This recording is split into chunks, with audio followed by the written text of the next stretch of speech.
الحمد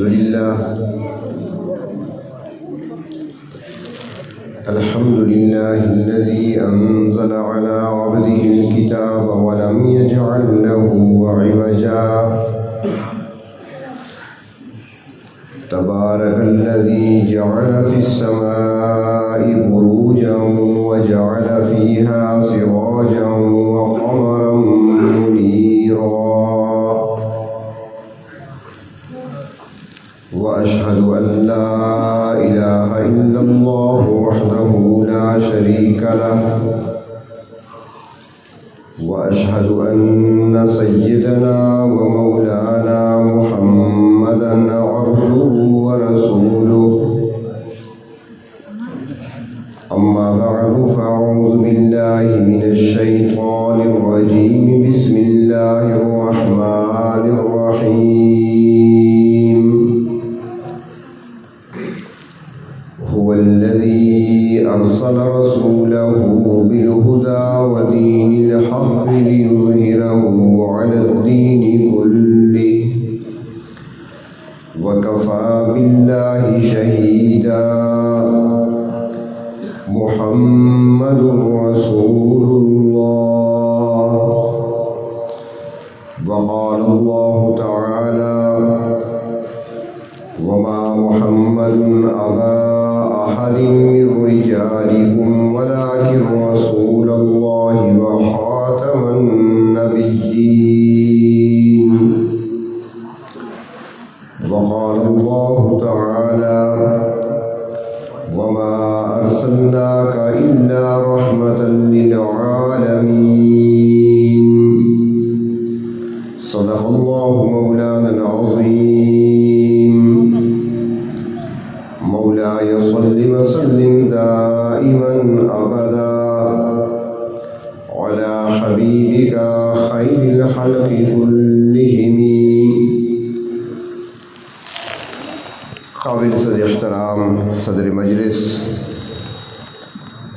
میرے محترم مکرم علماء کرام، خصوصاً زینت مجلس جناب حاجی اسلام الدین صاحب اور میرے محترم عزیز دوستو،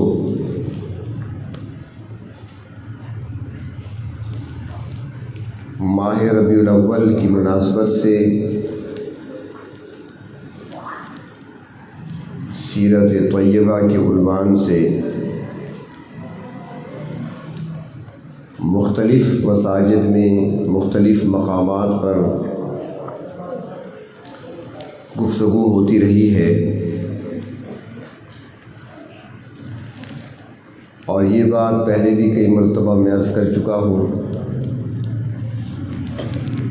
کہ آج سے کچھ عرصہ قبل بیان کرنا، تقریر کرنا بڑا آسان ہوتا تھا. ایک دو تین تقریریں ہم تیار کر لیتے تھے، وہی بیان مظفر آباد میں ہو گیا تو پھر اگلے دن مریالی میں ہو گیا تو تیسرے دن پھر کچی پائن خان میں ہو گیا تو کسی دن شہر کی کسی مسجد میں ہو گیا. لیکن اب تو مسئلہ یہ ہے کہ جو بات ہوتی ہے ہم گھر بعد میں پہنچتے ہیں، لوگوں کے گھروں میں بات پہلے پہنچ چکی ہوتی ہے، اور اگر اگلی مرتبہ کوئی بات پرانی کر لی جائے تو فوراً پھر میسج آتا ہے یہ بات تو آپ نے پرسوں بھی کی تھی، لہٰذا مطالعہ کر کے آیا کریں. تو اب ہمیں ہوشیار رہنا پڑتا ہے. تو اس لیے بعض اوقات تو مشکل بھی پیش آتی ہے، بعض اوقات آسانی بھی ہو جاتی ہے. لیکن یہ اسٹیج ایسا ہے کہ اسٹیج میں عنوان سوچنا نہیں پڑتا، بلکہ عنوان عطا کیے جاتے ہیں. بعض اوقات ایسا بھی ہوتا ہے کہ ہم ایک عنوان سوچ کر جاتے ہیں، بڑی تیاری کر کے جاتے ہیں، کئی کتابوں کا مطالعہ کر کے، لیکن جب وہاں بیٹھتے ہیں مجمع پہ نظر پڑتی ہے تو یہ اکثر عنوان بدل جاتا ہے. جو سوچا تھا وہ نہیں کہتے، جو نہیں سوچا تھا وہ کہہ دیتے ہیں. اب یہاں بھی کچھ ایسے ہی ہوا کیونکہ میں نے پوچھا تھا، فون پہ رابطہ تھا، اور بہت کم میں استعمال کرتا ہوں فیس بک وغیرہ، بلکہ نہ ہونے کے برابر۔ سنا ہے کہ وہاں پر بھی اشتہار تھا، میں نے خود نہیں دیکھا، لیکن ابھی میں نے یہاں پر اشتہار دیکھا تو عنوان جو میرے ذہن میں تھا، جو پوچھا تھا میں نے، تو وہ سیرت کا عنوان تھا، لیکن یہاں اب دیکھا تو محفل حمد و نعت ہے اور ساتھ عظمت صحابہ ہے رضی اللہ تعالی عنہم۔ تو انشاءاللہ جو ذہن میں ابھی اشتہار کو دیکھ کر خاک آیا ہے، یہ عنوان ہی اتنا پیارا ہے اور یہ نام ہی اتنا پیارا ہے، انشاءاللہ اس پہ نظر پڑتی رہے گی اور آمد ہوتی رہے گی انشاءاللہ۔ سیرت طیبہ کے حوالے سے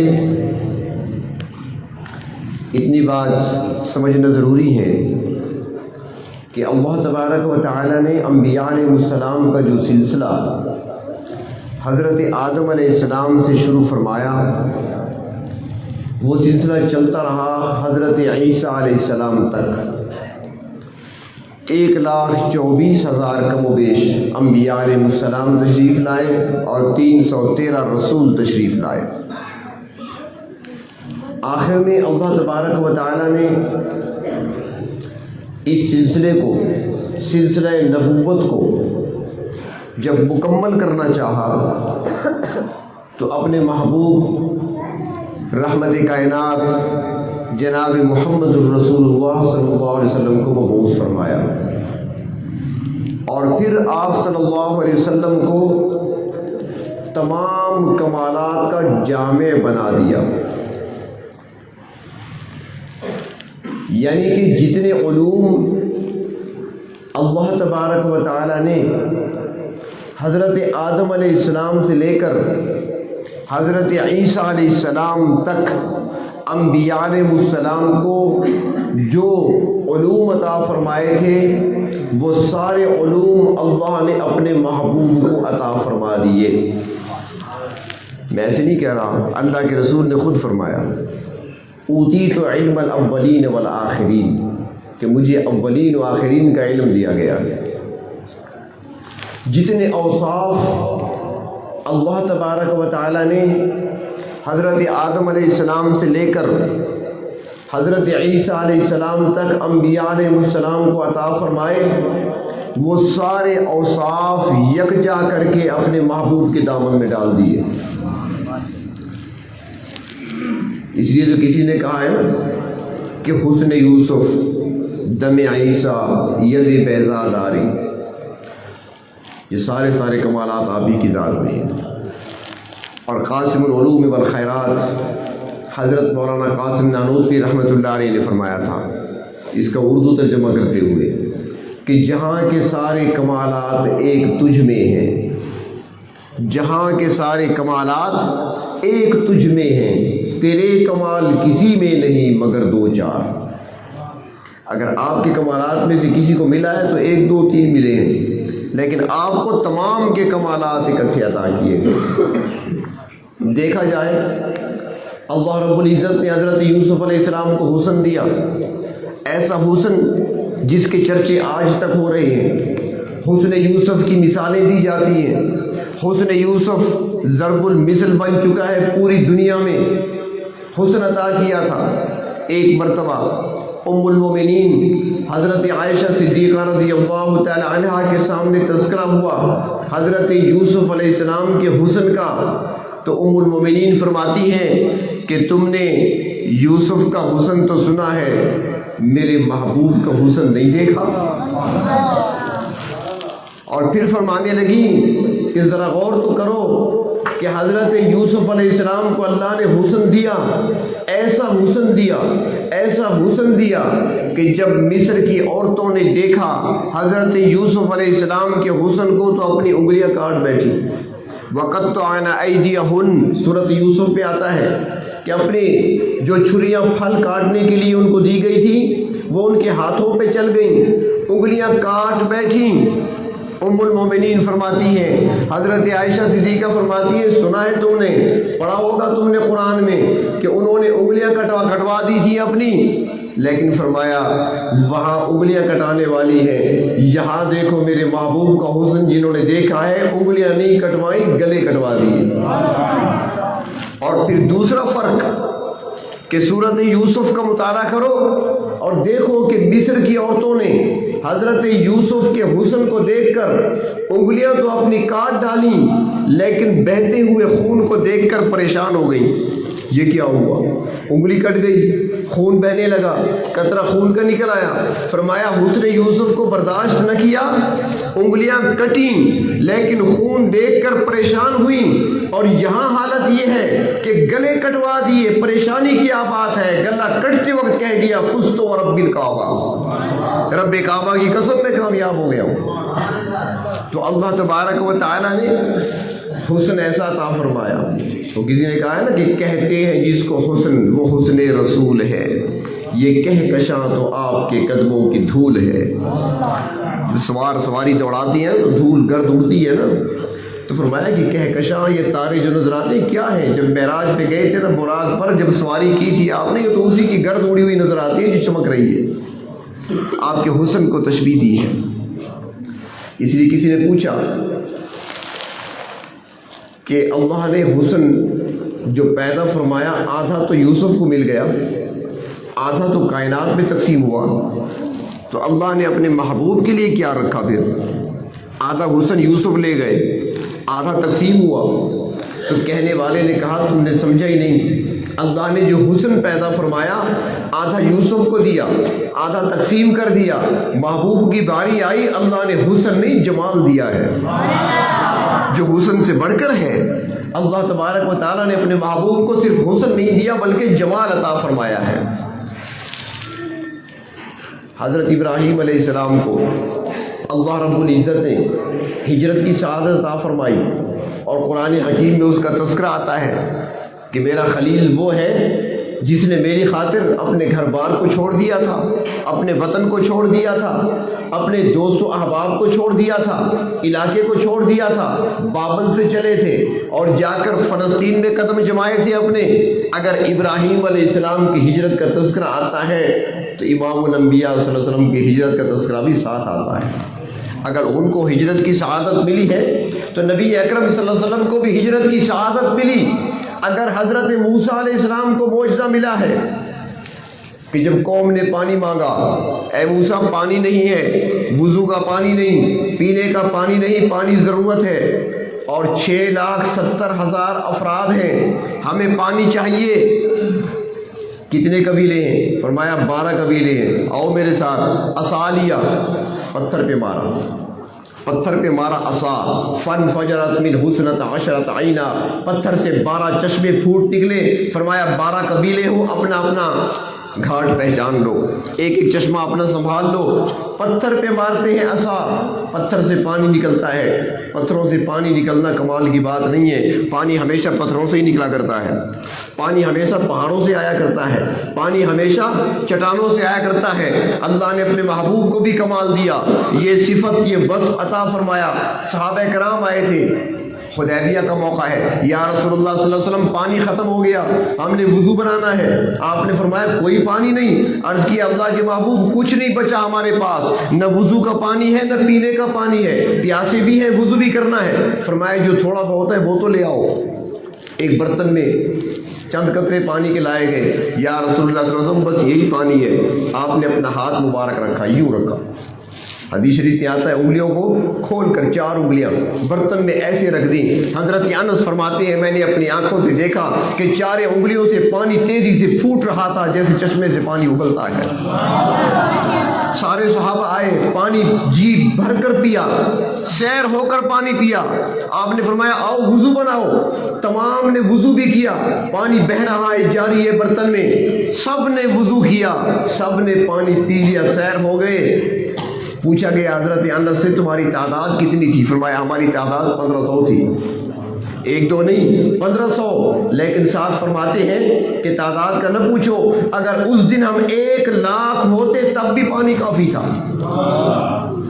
اور یہ بات بھی عرض کرتا جاؤں کہ پانی تو بہت سارے ہیں، پانی تو دریاؤں میں بہتا ہے، پانی نہروں میں چلتا ہے، پانی کنووں سے نکلتا ہے، پانی پتھروں سے چٹانوں سے بھی نکلتا ہے، پانی اس چشمے سے نکلا تھا جس پر ضرب حضرت موسیٰ نے لگائی تھی، پانی تو وہ بھی ہے جو حضرت اسماعیل کے قدموں سے نکلا ہے جسے زمزم کہتے ہیں، پانی تو وہ بھی ہے جو قیامت کے دن امام الانبیاء اپنے دست اقدس سے جن کو چاہیں گے جام پلائیں گے، جس کو کوثر کہا جاتا ہے، پانی تو وہ بھی ہے جو جنت کے باغوں میں چلتا ہے جس کو نہر جنت کہا جاتا ہے، پانی تو بہت ہے، لیکن جو پانی اللہ کے محبوب صلی اللہ علیہ وسلم کے مبارک ہاتھ سے اور مبارک انگلیوں سے نکلا ہے اس کا مقابلہ نہ زمزم کر سکتا ہے، نہ کوثر کر سکتا ہے، نہ جنت کا پانی کر سکتا ہے۔ خوش قسمت وہ تھے جو پی کر چلے گئے، نہ وہ پانی دوبارہ آئے گا، نہ پانی پلانے والا ساقی دوبارہ آئے گا، نہ پینے والے صحابہ دوبارہ آئیں گے۔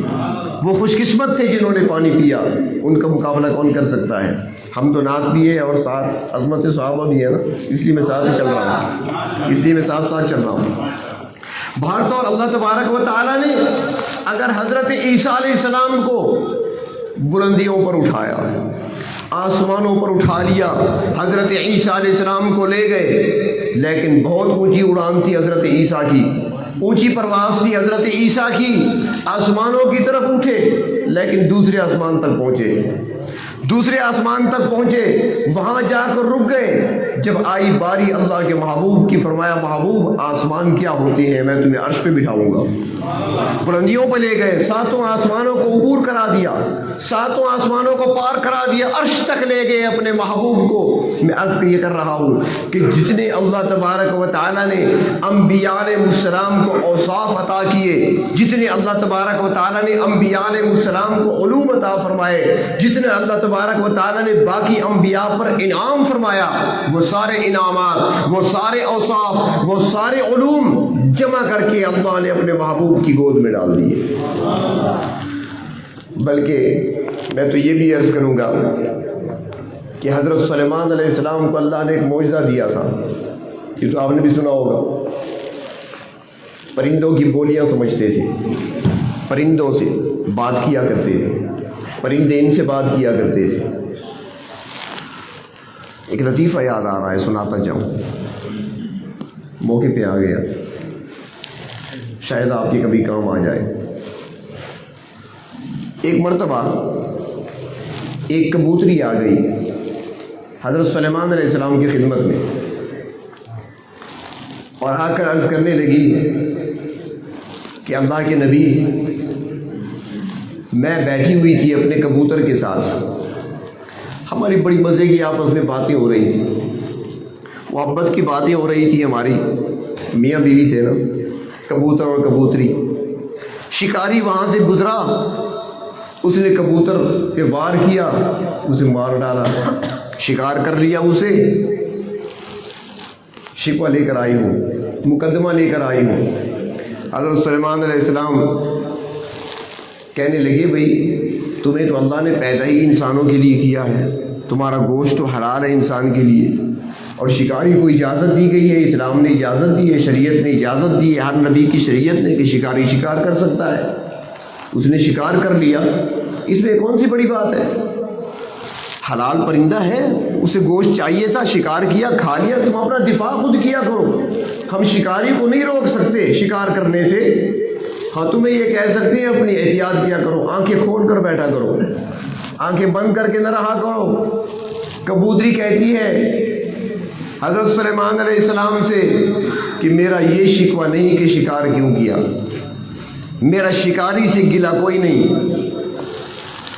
میرا شکوہ یہ ہے کہ آپ یہ حکم نافذ فرما دیں کہ جس نے شکار کرنا ہو وہ شکاری کے روپ میں آیا کرے۔ اس نے جبہ پہنا ہوا تھا، تسبیح ہاتھ میں لی ہوئی تھی، میں سمجھا کہ بزرگ آ رہے ہیں، اللہ والے آ رہے ہیں، ہم تو یہ سمجھ رہے تھے کہ وہ اللہ اللہ کرتے جا رہا ہے، وہ اندر غلیل چھپائے ہوئے تھا، جو ہی قریب آیا نشانے پہ لیا اور مار دیا اسے۔ تو میرا یہ سوال ہے کہ آپ شکاریوں کو ذرا کہہ دیں شکاری کے روپ میں آیا کریں، مولویوں کے روپ میں نہ آیا کریں۔ تو سلیمان علیہ السلام کو اللہ نے معجزہ عطا فرمایا، پرندوں کی، جانوروں کی بولیاں جانتے تھے، اللہ نے یہ معجزہ اپنے محبوب کو عطا فرمایا۔ کہ ایک شخص آتا ہے، یا رسول اللہ صلی اللہ علیہ وسلم میرا اونٹ ہے پاگل ہو گیا، بڑا خطرناک ہے، اونٹ جب پاگل ہو جائے بڑا خطرناک ہوتا ہے۔ آپ نے فرمایا کہاں پہ ہے وہ؟ فرمایا وہ باغ میں ہے، ہم نے دروازہ بند کر رکھا ہے، اندر کوئی نہیں جا سکتا۔ اللہ کے رسول نے فرمایا چلو میرے ساتھ، چل پڑے اس کے ساتھ۔ جب باغ کے قریب پہنچے، اونٹ اندر تھا، اونٹ نے آپ کو دیکھا، وہ آپ کی طرف آنے لگا، آپ اندر چلے گئے، اونٹ آیا آپ کے قدموں میں سر رکھ دیا، بڑبڑانے لگا۔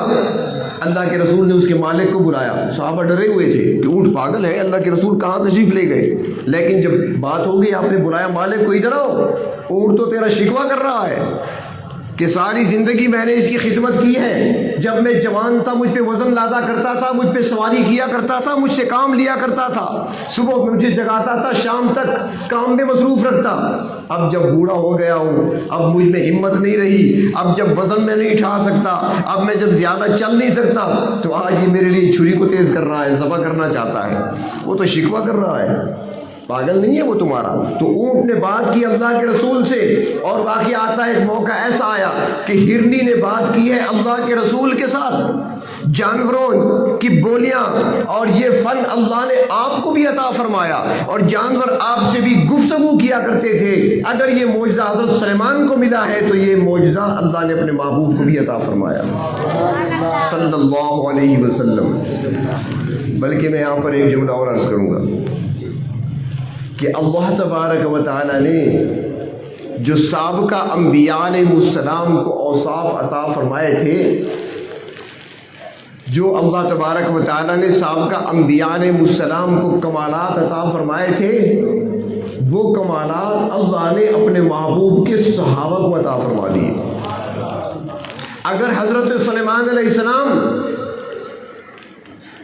ہوا پہ تخت اڑاتے ہیں، اگر اللہ نے ان کے لیے ہوا کو مسخر کر دیا، تو اللہ کے رسول کے صحابی مراد پیغمبر داماد علی حضرت فاروق اعظم رضی اللہ تعالیٰ عنہ کے لیے بھی اللہ نے ہوا کو مسخر کر دیا۔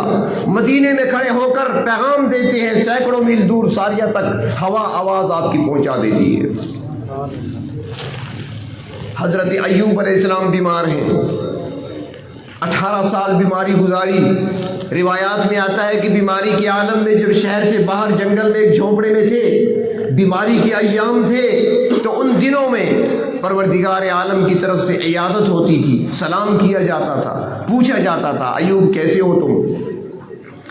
جہاں حضرت ایوب علیہ السلام کو یہ مقام ملا، نبی اکرم صلی اللہ علیہ وسلم کی ایک صحابی ہیں، اس وقت نام میرے ذہن میں نہیں آ رہا، شاید کسی کو یاد ہو تو، صحابی پیغمبر ہیں، وہ صحابی بیمار ہوئے شدید۔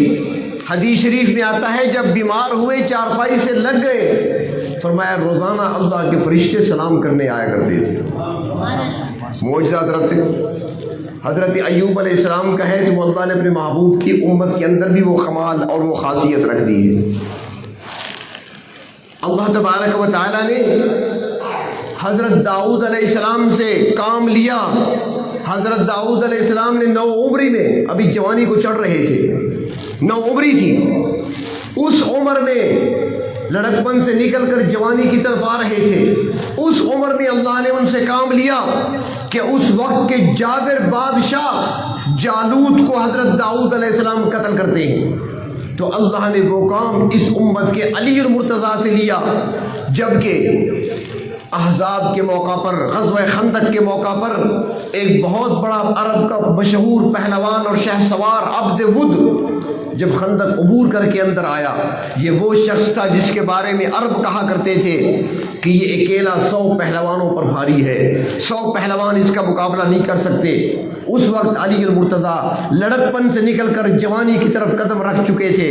وہی عمر تھی جو داؤد علیہ السلام کی تھی جب انہوں نے جالوت کو قتل کیا تھا، اسی عمر میں تھے کہ جب عبد ود نے پکارا کہ کون آئے گا میرے مقابلے پر، تو علی المرتضیٰ مقابلے کے لیے آتے ہیں، اور پھر دنیا نے دیکھا کہ اس مشہور شہ سوار کو میدان میں گرا کر دکھا دیتے ہیں، وہیں پر قتل کر دیتے ہیں اس کو، اور سینے پر سوار ہو کر اس کا ہتھیار چھین لیتے ہیں۔ تو اللہ تبارک و تعالیٰ نے جو اوصاف، جو کمالات سابقہ انبیاء علیہ السلام کو عطا فرمائے وہ سارے کمالات، سارے اوصاف، سارے علوم اپنے محبوب کو عطا فرمائے، اور پھر اپنے محبوب کی نسبت سے اپنے محبوب کے صحابہ کو عطا فرمائے۔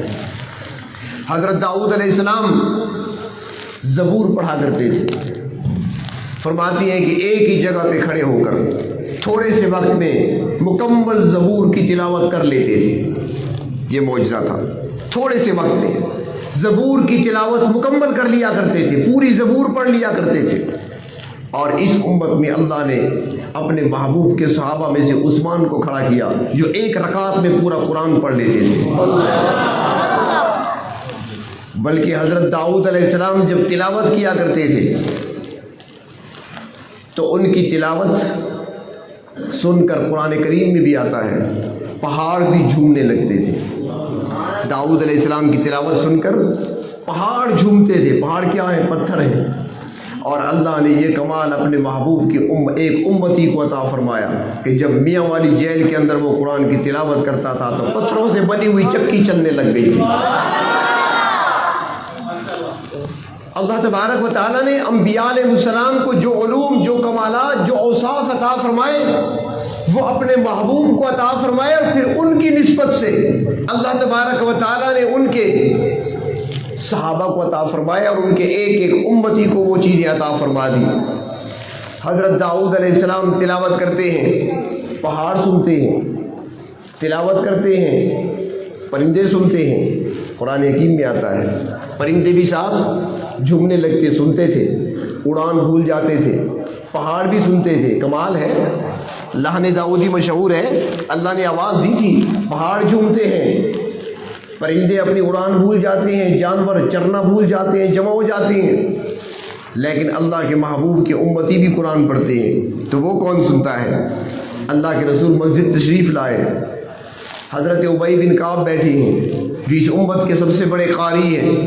اللہ کے رسول تشریف لائے، ابی قرآن پڑھ رہے تھے، اللہ کے رسول کو آتا دیکھا تو خاموش ہو گئے، خاموش ہو گئے۔ یہ ادب کا تقاضا ہے، اپنے شیخ کے سامنے جایا کرو، تسبیح جیب میں ڈال لیا کرو، اپنے شیخ اپنے مرشد کے پاس جایا کرو، تسبیح جیب میں ڈال لیا کرو، یہ ادب ہے۔ اور ہمارے ہاں یہ ہوتا ہے شیخ کو آتا دیکھا فوراً دیکھتے ہیں تسبیح کہاں ہے، تو ایسے پکڑ دیں، شیخ کو پتہ چلے میں تسبیح پڑھ رہا ہوں۔ یہ آداب کے خلاف ہے، اس سے وہ چیزیں برکتیں چھن جاتی ہیں، استفادہ نہیں ہوتا۔ تو ادب کا تقاضا ہے کہ جیب میں ڈال لو۔ ابی بن کعب تلاوت کر رہے ہیں، اللہ کے رسول کو آتا دیکھا، تلاوت کو چھوڑ دیا، خاموش ہو گئے۔ اللہ کے رسول تشریف لائے، فرمایا ابی کیا کر رہے تھے؟ عرض کی آقا قرآن پڑھ رہا تھا۔ میں پڑھو نا، مجھے سناؤ۔ پوچھا حضرت آپ قرآن سننے آئے؟ فرمایا ہاں میں قرآن سننے آیا ہوں، مجھے سناؤ۔ اور میں سننے آیا نہیں ہوں بلکہ بھیجا گیا ہوں۔ حضرت ابی بن کعب کہتے ہیں یا رسول اللہ کس نے بھیجا؟ فرمایا میرے اللہ نے فرمایا ہے کہ جاؤ ابی سے قرآن سنو۔ حضرت ابی بن کعب کی آنکھوں میں آنسو آ گئے، یا رسول اللہ صلی اللہ علیہ وسلم واقعی اللہ نے میرا نام لے کے فرمایا؟ اللہ کے محبوب نے فرمایا ابی رب تعالیٰ نے تیرا نام لے کر مجھے حکم دیا ہے کہ جا کر ابی سے کہو قرآن پڑھے، جب قرآن وہ پڑھے گا میرے محبوب فرش پہ تم سننا، عرش پہ میں سنوں گا۔ اگر حضرت داؤد سے زبور سننے والے پہاڑ اور پرندے ہیں تو اللہ کے محبوب کے امتی سے قرآن سننے والے رب تعالیٰ خود ہے۔ اور حدیث شریف میں آتا ہے آپ بھی قرآن کو، قرآن کریم کی تلاوت جب کیا کریں نا تو محبت سے پڑھا کریں، محبت سے پڑھنا اور ہے۔ وہ علامہ اقبال کا شعر ہے نا کہ الفاظ و معانی میں تفاوت نہیں لیکن ملا کی اذاں اور ہے مجاہد کی اذاں اور۔ میں تھوڑی سی ترمیم کر کے کہا کرتا ہوں کہ الفاظ و معانی میں تفاوت نہیں لیکن قاری کا پڑھنا اور ہے، عاشق کا پڑھنا اور۔ عاشق بن کے پڑھا کرو، محبت سے پڑھا کرو قرآن کو۔ حدیث شریف میں آتا ہے فرمایا کہ جو محبت سے قرآن پڑھتے ہیں، جو عشق الہی میں ڈوب کر قرآن کی تلاوت کرتے ہیں، فرمایا حدیث شریف میں کہ کوئی کسی گانے والی کے گانے کو اتنا ذوق سے اور محبت سے اور شوق سے اور غور سے کوئی نہیں سنے گا جتنا محبت سے پڑھنے والے قرآن کے پڑھے جانے والے قرآن کو پروردگار عالم خود سنتے ہیں، تو لہٰذا محبت سے پڑھا کرو، رب تعالیٰ سنتے ہیں اللہ کا کلام جو ہے۔ تو میں عرض یہ کر رہا تھا کہ حضرت داؤد علیہ السلام کو لہن ملا، ان کو خوش الحانی اگر ملی ہے، پہاڑ جھومتے ہیں، اور اللہ کے محبوب کی امت کو وہ خوش الحانی ملی ہے کہ اگر وہ پڑھتے ہیں تو رب تعالیٰ خود سنتے ہیں، اللہ کے محبوب کو سننے کا حکم دیتے ہیں۔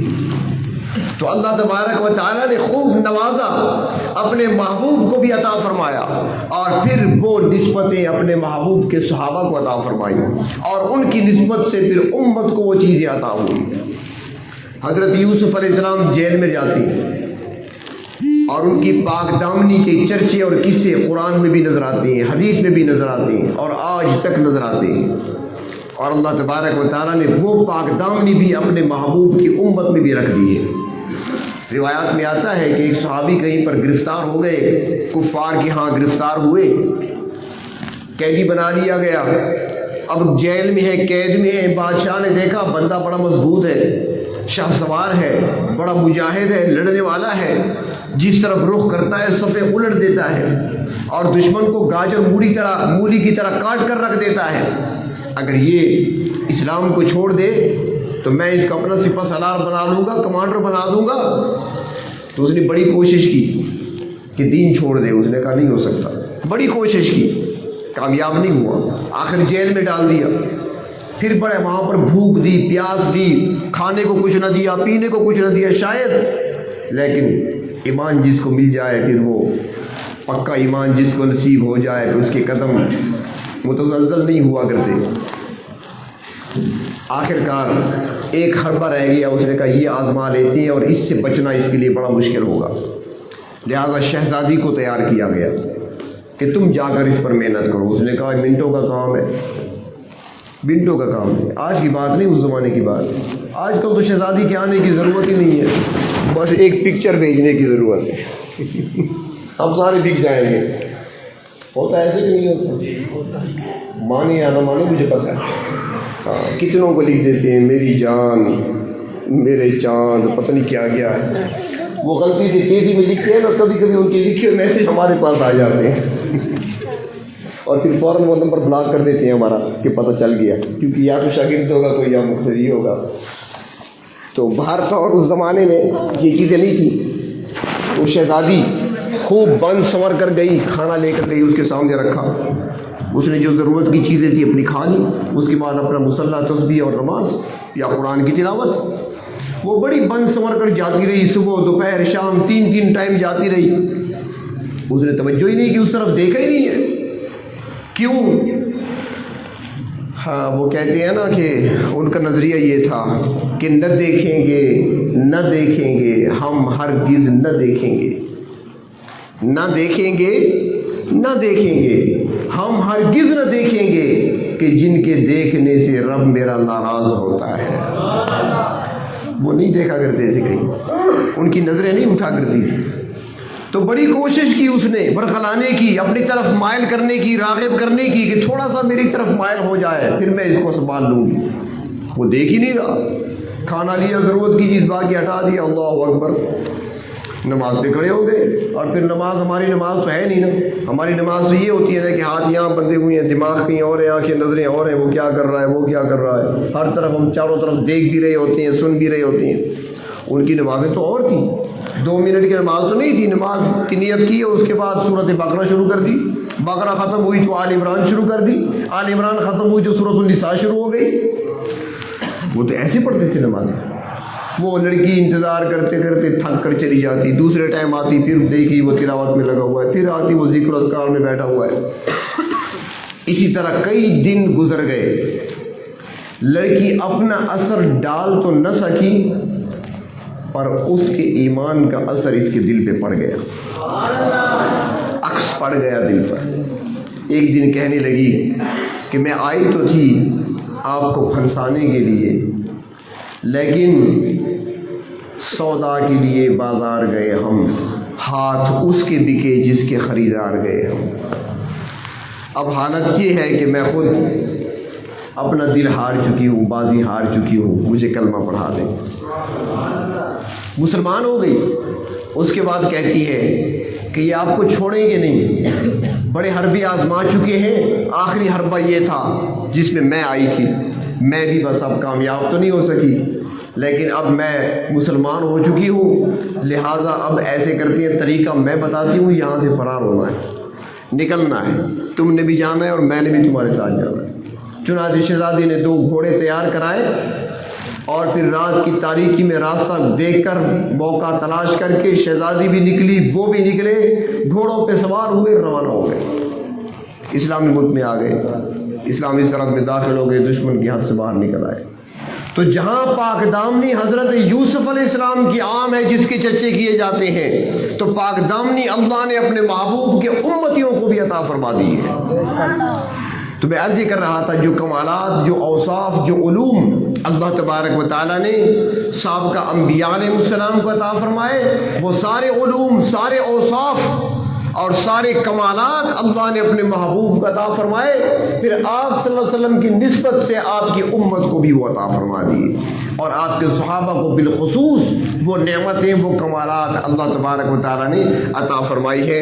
اللہ تبارک و تعالیٰ نبی اکرم صلی اللہ علیہ وسلم کی سیرت طیبہ کو اپنانے اور عمل کرنے کی، اور صحابہ کرام رضی اللہ تعالی عنہم کے نقش قدم پر چلنے کی ہمیں توفیق عطا فرمائے۔ وآخر دعوانا ان الحمد للہ۔